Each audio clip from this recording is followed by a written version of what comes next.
Tanzania kielelezo cha amani kwa dunia. Yasema uchaguzi mkuu wa Oktoba 29 ulikuwa ni jaribio kubwa kwa taswira ya amani Tanzania, lakini taifa limevuka jaribio hilo na licha ya changamoto zilizotokea Tanzania bado ni kisiwa cha amani kwa mujibu wa UN.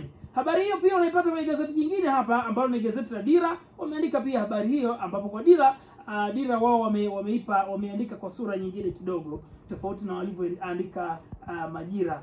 Dira wanasemaje? Dira nao hapa wao wamesema Katibu Mkuu UN, Tanzania ni nchi ya amani, apokea ujumbe kwa Rais Samia uliowasilishwa kwake na Waziri wa Mambo ya Nje na Ushirikiano wa Afrika Mashariki.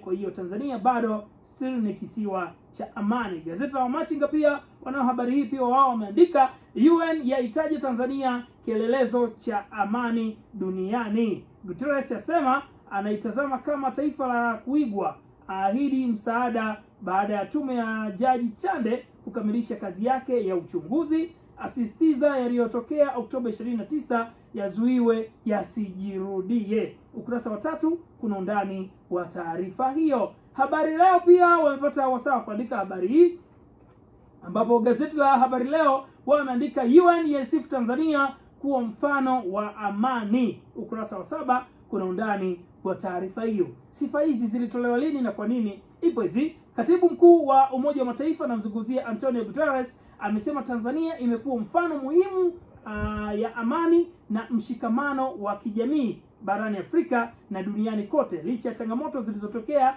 wakati wa uchaguzi mkuu uliofanyika Oktoba 29 mwaka 2025. Ameyasema hayo Disemba mwaka huu wa mwaka 2025 wakati akipokea ujumbe maalum kutoka Tanzania, ambapo amesema hadhi ya Tanzania kama taifa la amani ilipitia jaribio katika uchaguzi huo, lakini nchi iliweza kuvuka salama changamoto hiyo. Ninamnukuu, Antonio Guterres anasema Tanzania imekuwa mfano wa kuigwa kwa amani na mshikamano wa kijamii barani Afrika na duniani. Hadhi ya Tanzania kama kielelezo cha amani ilijaribiwa katika uchaguzi mkuu uliofanyika tarehe 29 Oktoba mwaka 2025, lakini nchi iliweza kupita salama jaribio hilo la kwanza kabisa. Sasa Umoja wa Mataifa ungependa kuona Tanzania ikiendelea kubaki na umoja huo na kuwa mfano bora kwa wengine, kama alivyozungumza Antonio Guterres.